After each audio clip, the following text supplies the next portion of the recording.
नमस्कार।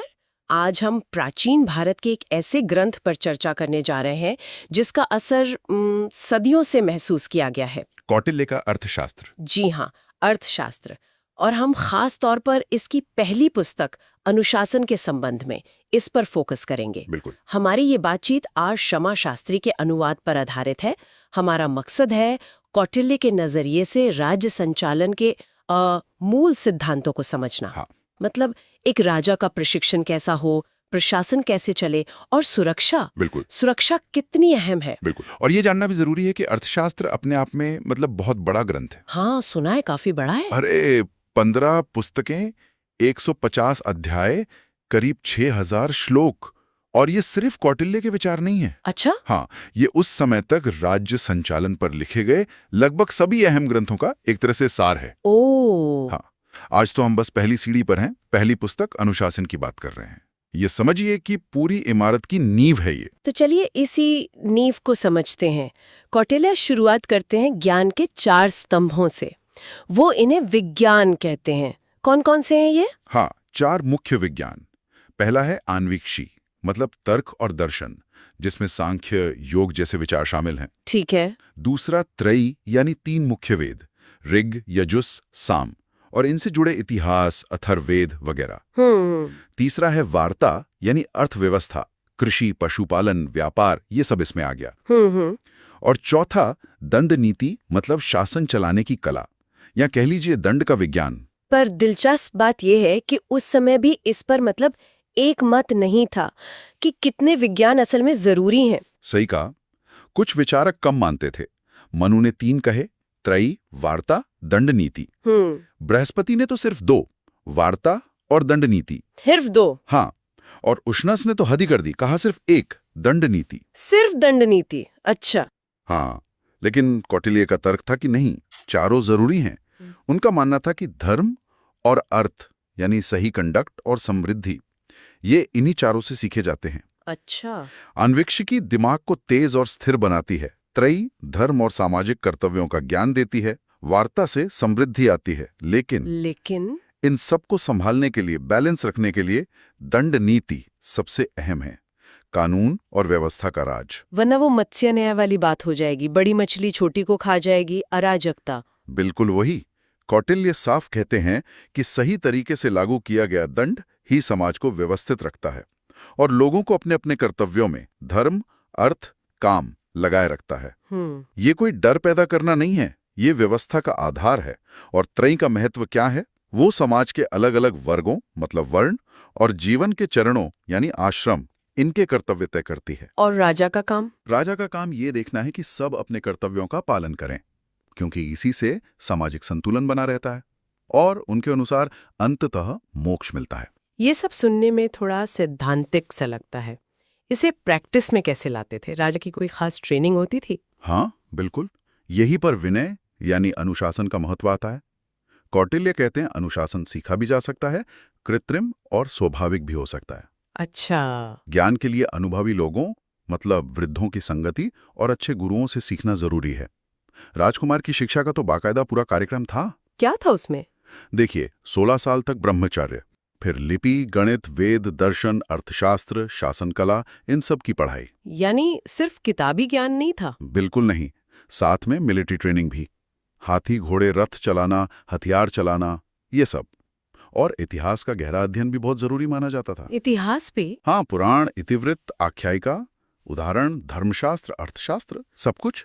कौटिल्य का एक सूत्र है बड़ा अच्छा। क्या? कि सुनने से ज्ञान मिलता है, ज्ञान से प्रयोग, योग, और प्रयोग से आत्मनियंत्रण, आत्मवत्ता। ये एक पूरी प्रक्रिया है राजा को तैयार करने की। समझ गई। ये तो हुई बाहरी शिक्षा। राजा के अंदरूनी अनुशासन पर, उसके चरित्र पर भी कौटिल्य ने बहुत जोर दिया है ना? हाँ, बहुत ज्यादा। वो कहते हैं कि राजा को अपने 6 अंदरूनी दुश्मनों पर जीत हासिल करनी होगी। 6 दुश्मन कौन से? काम यानी वासना, क्रोध, लोभ, मान यानी अभिमान, मद यानी घमंड, और हर्ष मतलब जरूरत से ज्यादा खुशी या अविवेक। और ये क्यों जरूरी था? सिर्फ एक नैतिक उपदेश था या कोई प्रैक्टिकल वजह भी थी? नहीं, पूरी तरह प्रैक्टिकल। कौटिल्य बाकायदा इतिहास से उदाहरण देते हैं कि कितने ही शक्तिशाली राजा सिर्फ इसलिए तबाह हो गए क्योंकि वो अपनी इंद्रियों पर, अपने इमोशंस पर काबू नहीं रख पाए। जैसे कि? और भी कई नाम गिनाते हैं वो। भोज, कराल, जन्मेजय, तालजंग, इनका पतन इनके अनियंत्रित स्वभाव के कारण हुआ। ओह, और दूसरी तरफ जो राजा संयमित रहे, जैसे अम्बरीश का उदाहरण देते हैं, उन्होंने लंबे समय तक पृथ्वी पर राज किया। तो आत्मनियंत्रण सिर्फ नैतिकता का सवाल नहीं था, ये राज्य की सुरक्षा के लिए अनिवार्य था। लेकिन कौटिल्य सिर्फ त्याग या संन्यास की बात नहीं कर रहे, वो संतुलन पर भी जोर देते हैं। हाँ, ये बहुत महत्वपूर्ण पॉइंट है। वो कहते हैं कि जीवन के 3 मुख्य लक्ष्य हैं, धर्म, अर्थ, काम। इन तीनों का संतुलित रूप से आनंद लेना चाहिए। संतुलित रूप से। हाँ, क्योंकि ये एक दूसरे पर निर्भर है। अगर कोई एक चीज जरूरत से ज्यादा हो जाए तो वो खुद को भी नुकसान पहुंचाती है और बाकी दो को भी। अर्थ यानी धन जरूरी है। क्यों? क्योंकि दान देना हो या अपनी इच्छाएं पूरी करनी हो, वो उसी से संभव है, और राजा ये सब अकेले नहीं कर सकता। बिल्कुल, यहीं पर मंत्रियों की भूमिका आती है ना?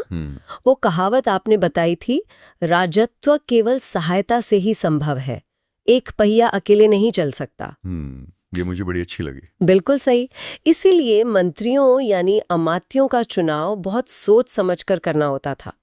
और इस पर भी उस समय अलग अलग विचारकों के अलग अलग मत थे। अच्छा, क्या मत थे? कोई कहता था अपने साथ पढ़े लोगों को रखो, सहपाठियों को, क्योंकि उनकी ईमानदारी, उनकी क्षमता पता होती है। हाँ, ये तो लॉजिकल लगता है। लेकिन फिर विशालाक्ष ने कहा, नहीं, सहपाठी तो राजा का तिरस्कार भी कर सकते हैं। उन्हें रखो जिनके राज तुम जानते हो, ताकि वो तुम्हारे काबू में रहें। अरे? फिर पराशर आए, बोले नहीं भाई, ये तो साझा डर हो गया, ये तो राजा के खिलाफ भी हो सकते हैं। उन्हें रखो जो मुश्किल वक्त में वफादार रहे हों। ये भी ठीक है। लेकिन पिशुन ने टोका, कहा ये तो सिर्फ भक्ति हुई, बुद्धि कहाँ है? उन्हें रखो जिनकी फाइनेंशियल काबिलियत परखी गई हो। ओह, मतलब हर किसी का अपना एंगल था। बिल्कुल। फिर कौंड्यपदंत ने कहा, ऐसे लोग अनुभवहीन हो सकते हैं, जिनके बाप दादा मंत्री रहे हों, उन्हें चुनो, खानदानी। हाँ, अनुभव तो होगा। पर वातव्याधि ने कहा, नहीं जी, ऐसे लोग तो राजा पर हावी हो सकते हैं।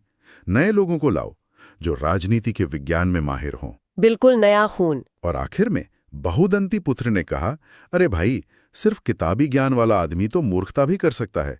उसे चुनो जो ऊंचे कुल का हो, बुद्धिमान हो, बहादुर हो और वफादार भी हो। बाप रे, इतनी सारी राय! तो इतने मतों के बीच कौटिल्य का अपना क्या नजरिया था? उन्होंने क्या रास्ता निकाला? देखिए, कौटिल्य ने यहां भी एक प्रैक्टिकल रास्ता अपनाया। उन्होंने किसी एक राय को पूरी तरह सही या गलत नहीं कहा। अच्छा। उन्होंने कहा कि सबसे जरूरी चीज है व्यक्ति की उस काम में दिखाई गई काबिलियत, डेमोन्स्ट्रेटेड एबिलिटी, और नियुक्ति करते समय जगह और समय की जरूरत को देखना चाहिए।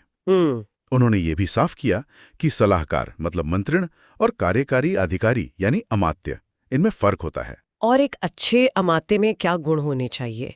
क्या कोई लिस्ट है? हाँ, लिस्ट तो काफी लंबी है, लेकिन सार ये है कि वो व्यक्ति योग्य हो, भरोसेमंद हो और पूरी तरह राजा और राज्य के प्रति समर्पित हो। जैसे वो मूल निवासी हो, ऊंचे कुल का हो, असरदार हो, कलाओं में माहिर हो, दूर की सोचने वाला हो, याददाश्त अच्छी हो, साहसी हो, बोलने में कुशल हो, बुद्धिमान, उत्साही, पक्का इरादा रखने वाला, पवित्र आचरण वाला, मिलनसार हो, और सबसे जरूरी, उसमें जलन या द्वेष ना हो। काफी गुण है। हाँ, और पुरोहित का पद भी बहुत अहम था। उसे वेदों का ज्ञाता होने के साथ साथ दैवीय और प्राकृतिक आपदाओं से निपटने में भी सक्षम होना चाहिए था। राजा को उसे गुरु, पिता या स्वामी की तरह सम्मान देना चाहिए। ठीक है, मान लिया, योग्य मंत्री चुन लिए। लेकिन ये भरोसा कैसे करें कि वो हमेशा वफादार रहेंगे? यहीं पर कौटिल्य के तरीके थोड़े विवादास्पद लगते हैं, है ना? हाँ, ये उपधा कहलाते हैं, मंत्रियों की निष्ठा परखने के तरीके, और ये वाकई बड़े अनोखे हैं। कौटिल्य 4 तरह के प्रलोभन सुझाते हैं। 4 तरह के? हाँ। पहला, धर्म के नाम पर बहकाना, जैसे कोई बर्खास्त पुजारी आकर कहे, ये राजा अधर्मी है, चलो विद्रोह करें, देखते हैं मंत्री मानता है या नहीं। ओह। दूसरा, अर्थ यानी धन का लालच। कोई सेनापति ऑफर दे कि भाई पैसे ले लो और राजा को मारने में मेरी मदद करो। बाप रे। तीसरा, काम, मतलब किसी खूबसूरत महिला जासूस के जरिए मंत्री को प्रेम जाल में फंसाने की कोशिश करना। अच्छा। और चौथा, भय, किसी दूसरे मंत्री को धमकाया जाए, कैद या नुकसान का डर दिखाकर राजा के खिलाफ भड़काया जाए। ये तो बहुत ही कठोर तरीके हैं। क्या इसका मकसद सिर्फ शक करना था या कुछ और? नहीं, मकसद था सही आदमी को सही काम पर लगाना। जो इन चारों टेस्ट में पास हो गए, खरे उतरे, उन्हें सबसे महत्वपूर्ण पद मिलते थे, प्रधानमंत्री, राजस्व संग्राहक वगैरह। और जो फेल हो गए, जो किसी खास लालच, मान लीजिए पैसे के लालच में आ गए, उन्हें उसी से जुड़े कम संवेदनशील विभागों में लगाया जाता था, जैसे खदानें, लकड़ी के जंगल, कारखाने, जहां उनकी निगरानी भी हो सके। अच्छा, मतलब टैलेंट बर्बाद नहीं करना है, बस सही जगह इस्तेमाल करना है। बिल्कुल। लेकिन कौटिल्य ये चेतावनी भी देते हैं कि राजा खुद या अपनी रानी को इन परीक्षणों का मोहरा न बनाए, ये खतरनाक हो सकता है। समझ गए। अच्छा, मंत्रियों के अलावा राज्य की आंखें और कान कौन थे? जासूस, उनका नेटवर्क कैसा था? हाँ, जासूसी का नेटवर्क। कौटिल्य के राज्य में ये एक बहुत बड़ा सिस्टमैटिक नेटवर्क था। ये कोई ऐसे ही जासूस नहीं थे। मतलब? अलग अलग तरह के जासूस थे। कुछ छात्र या व्यापारी या किसान के भेष में समाज में घुल मिल जाते थे। उन्हें काप्टिक, गृहपतिक, वैदेहक कहते थे। ओह, कुछ तपस्वी या सन्यासी बनकर जानकारी जुटाते और लोगों का भरोसा जीतते थे, जैसे उदास्थित या तापस। और कुछ शायद ज्यादा खतरनाक किस्म के भी होते थे? बिल्कुल, कुछ ऐसे जासूस थे जिन्हें तीक्ष्ण कहा गया, जो जरूरत पड़ने पर हिंसा से भी नहीं हिचकिचाते थे। और रसद थे, जो विष देने वाले एक्सपर्ट होते थे। विष देने वाले? महिला जासूस भी थीं, भिक्षुकी या परिव्राजिका, यहाँ तक कि राज्य अनाथ बच्चों को पाल पोस कर उन्हें खास तौर पर जासूसी के लिए ट्रेन करता था। ये एक अविश्वसनीय रूप से डिटेल सिस्टम था। इस नेटवर्क का इस्तेमाल कहाँ-कहाँ होता था? सिर्फ दुश्मन राज्यों के लिए? नहीं, हर जगह। अपने ही अधिकारियों पर, सेना पर, आम जनता पर, यहाँ तक कि राजकुमारों पर भी नजर रखने के लिए। अपने ही लोगों पर? हाँ, ये जानना जरूरी था कि असंतोष कहाँ पनप रहा है, लोग क्या सोच रहे हैं, कौन राजा के खिलाफ हो सकता है। और हाँ, जाहिर है दुश्मन राज्यों में जासूसी करना, वहां फूट डालना या दोस्त बनाना, ये सब भी इसका हिस्सा था। और सबसे अहम बात क्या थी, किसी भी सूचना पर तब तक यकीन नहीं किया जाता था जब तक 3 अलग अलग स्रोतों से उसकी पुष्टि न हो जाए। रिलायबिलिटी इज की। 3 सोर्स, मतलब पूरी तरह पक्का करना? बिल्कुल। तो ये लगातार निगरानी चलती रहती थी। और अगर कहीं असंतोष दिखे, कोई नाराजगी दिखे तो फिर क्या? उसके लिए कौटिल्य 4 उपाय बताते हैं: साम, दान, भेद और दंड। साम, दान, भेद, दंड, ये क्या है? साम मतलब समझाना बुझाना, दान मतलब कोई उपहार या पद वगैरह देकर शांत करना, भेद मतलब आपस में फूट डाल देना, और अगर कुछ न चले तो दंड यानी सजा देना। अच्छा। पहले पता लगाओ कि लोग क्यों नाराज हैं। क्या वो गुस्से में हैं, या लालची हैं, या डरे हुए हैं, या अहंकारी हैं। फिर उसी के मुताबिक इनमें से एक या ज्यादा तरीकों का इस्तेमाल करो। और यही तरीके दुश्मन राज्यों के लिए भी? हाँ, बिल्कुल। दुश्मन राज्य के जो असंतुष्ट गुट हैं, उनको अपनी तरफ करने के लिए भी यही तरीके अपनाए जाते थे। झूठे वादे करो, इनाम दो, उनकी शिकायतों का फायदा उठाओ, जासूसों से फूट डलवाओ। काफी कुछ चल रहा होता था पर्दे के पीछे। अच्छा, ये सब बड़े फैसले कहाँ लिए जाते थे? मंत्री परिषद की बैठकों में? उनकी गोपनीयता पर भी बहुत जोर है शायद? अरे अत्यधिक जोर। कौटिल्य कहते हैं कि मंत्रणा इतनी गुप्त होनी चाहिए कि कोई परिंदा भी पर ना मार सके, मतलब बिल्कुल टॉप सीक्रेट। और अगर लीक हो गई तो सजा बहुत गंभीर थी। जानकारी लीक करना बर्दाश्त नहीं था। परिषद कितनी बड़ी हो, इस पर भी अलग अलग मत थे। मनु ने 12 कहा, बृहस्पति ने 16, उशनस ने 20। फिर कौटिल्य ने क्या कहा? कौटिल्य का नजरिया फिर वही, प्रैक्टिकल, यथा सामर्थ्यम, मतलब जितनी जरूरत हो उतने ही लोग हों, ज्यादा भीड़ नहीं। उन्होंने इंद्र की सभा का उदाहरण दिया, जिसमें 1000 ऋषि थे, जो राजा की आंखें थीं। 1000? हाँ, पर फैसला बहुमत से या जिसमें राज्य का सबसे ज्यादा फायदा हो, उसके आधार पर लिया जाना चाहिए, यह जरूरी था। और राजा की अपनी दिनचर्या, क्या वो ऐशो आराम में रहता था या उसका जीवन भी बहुत अनुशासित था? हमने ट्रेनिंग की बात तो की थी। बेहद अनुशासित और व्यस्त। कौटिल्य ने तो राजा के दिन और रात को 1.5 घंटे के 16 हिस्सों में बांटा है। 8 दिन में 8 रात में, और हर हिस्से के लिए काम तय हैं। सच में? क्या क्या काम थे? सुबह उठने से लेकर रात सोने तक सब तय था। जैसे सुबह रिपोर्ट सुनना, फिर जनता से मिलना, फिर नहाना, अध्ययन करना, फिर राजस्व और नियुक्तियां देखना, फिर चिट्ठी पत्री और जासूसों से मिलना, फिर थोड़ा मनोरंजन या विचार विमर्श, फिर सेना का निरीक्षण, फिर शाम की प्रार्थना। बाप रे! और रात में? रात में गुप्त दूतों से मिलना, फिर स्नान भोजन अध्ययन, फिर सोना, फिर उठकर चिंतन करना, फिर परिषद की बैठक, जासूस भेजना, फिर सुबह पुजारी और रस्मों के साथ दिन शुरू। आराम या मनोरंजन का समय बहुत ही कम था। तो मतलब राजा का जीवन तो बिल्कुल मशीन जैसा था। एक तरह से। कौटिल्य साफ कहते हैं, प्रजा की खुशी में ही राजा की खुशी है, उनके कल्याण में ही उसका कल्याण है। राजा को हमेशा एक्टिव और अवेलेबल रहना चाहिए। धन का मूल ही गतिविधि है, आलस की कोई जगह नहीं। इतनी व्यस्तता, इतने दुश्मन, इतने जासूस, इन सब के बीच राजा की अपनी सुरक्षा का क्या इंतजाम था? वो तो बहुत जरूरी रहा होगा। हाँ, वो सबसे बड़ी प्राथमिकता थी। महल यानी अंतःपुर का निर्माण बहुत सोच समझ कर होता था। कई घेरों वाला, गुप्त रास्तों वाला, आग और जहर से सुरक्षित। जहर से सुरक्षित कैसे? खाने पीने की हर चीज को पहले अच्छी तरह परखा जाता था, कहीं उसमें जहर तो नहीं मिला। इसके लिए खास तरीके थे। जैसे कहते थे, जहरीला खाना देखकर कुछ खास पक्षी चिल्लाने लगते हैं, या आग में डालने पर धुएं का रंग बदल जाता है, या चटकने की आवाज आती है। अच्छा। बाकायदा परीक्षक होते थे जो पहले चखते थे। और राजा के आसपास कौन लोग रहते थे? सिर्फ सबसे भरोसेमंद लोग, जैसे सशस्त्र महिला अंगरक्षक, कंचुकी जो हिजड़े होते थे, बूढ़े भरोसेमंद पुरुष, मंत्री, हर किसी की पृष्ठभूमि की पूरी जांच होती थी। राजा को भीड़ में जाने से, अनजान तालाबों में नहाने से या अविश्वसनीय नावों या रथों पर चढ़ने से मना किया गया था। यात्रा के दौरान रास्ते पूरी तरह सुरक्षित किए जाते थे। व्यक्तिगत सुरक्षा में कोई भी ढील नहीं दी जा सकती थी। समझ आता है। अब जरा कूटनीति की बात कर लेते हैं। दूत यानी एम्बेसडर, उनकी क्या भूमिका थी? दूत का काम सिर्फ संदेश ले जाना भर नहीं था, उसे मंत्री की तरह ही योग्य होना चाहिए था। क्वालिफिकेशन वही थी। उसका मिशन क्या होता था? कई मिशन होते थे। राजा का संदेश देना, हाँ, लेकिन साथ ही दुश्मन की ताकत का अंदाजा लगाना, उसके राज्य में दोस्त बनाना, गुप्त जानकारी इकट्ठा करना। कैसे? अपने जासूसों का इस्तेमाल करके, या लोगों की बातचीत सुनकर, या गुप्त दस्तावेजों को समझकर। उसे दुश्मन के देश में रहते हुए बहुत संयमित व्यवहार करना होता था। घमंडी नहीं, महिलाओं और शराब से बिल्कुल दूर। जब तक राजा इजाजत न दे वही रहना होता था। यानी दूत एक तरह से जासूस भी था और डिप्लोमेट भी। बिल्कुल, वो संधि करवाता भी था और जरूरत पड़ने पर तुड़वाता भी था, दोस्त बनाता भी था और साजिश भी रचता था। वो राजा की आंख और कान की तरह काम करता था विदेश में। लेकिन राजा उस पर भी अपने दूसरे जासूसों से नजर रखता था। किसी पर भी आंख बंद करके भरोसा नहीं। हर तरफ निगरानी। ठीक है। और अब आखिरी लेकिन शायद सबसे नाजुक मुद्दा, राजकुमार, उत्तराधिकार का मसला तो हमेशा से ही संवेदनशील रहा है। कौटिल्य इसे कैसे देखते हैं? हाँ, ये वाकई एक बहुत ही जटिल समस्या थी। कौटिल्य से पहले के कुछ विचारक तो राजकुमारों की तुलना केकड़ों से करते थे। केकड़ों से? क्यों? क्योंकि कहते थे, जैसे केकड़े अपने माँ बाप को ही खा जाते हैं, वैसे ही राजकुमार सत्ता के लिए खतरा बन सकते हैं। राजकुमारों से खतरे को लेकर बहुत कठोर विचार थे उस समय। कितने कठोर? बहुत। भारद्वाज ने कहा, उन्हें गुप्त रूप से मरवा दो। विशालाक्ष ने कहा, कैद कर दो।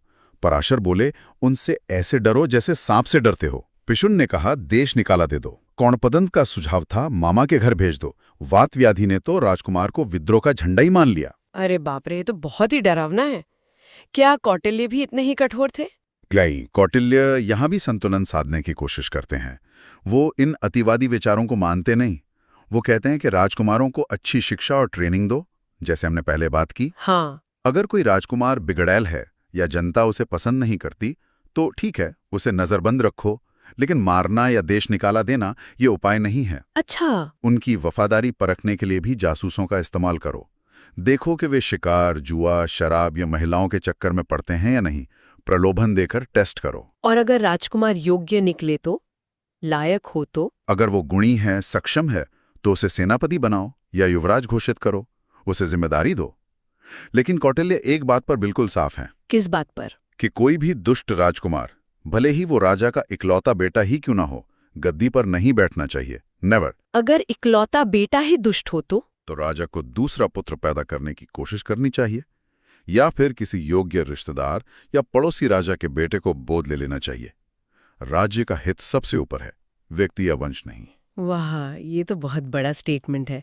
और अगर किसी राजकुमार को नजरबंद रखा गया हो तो उसे क्या करना चाहिए? कौटिल्य उसके लिए भी सलाह देते हैं।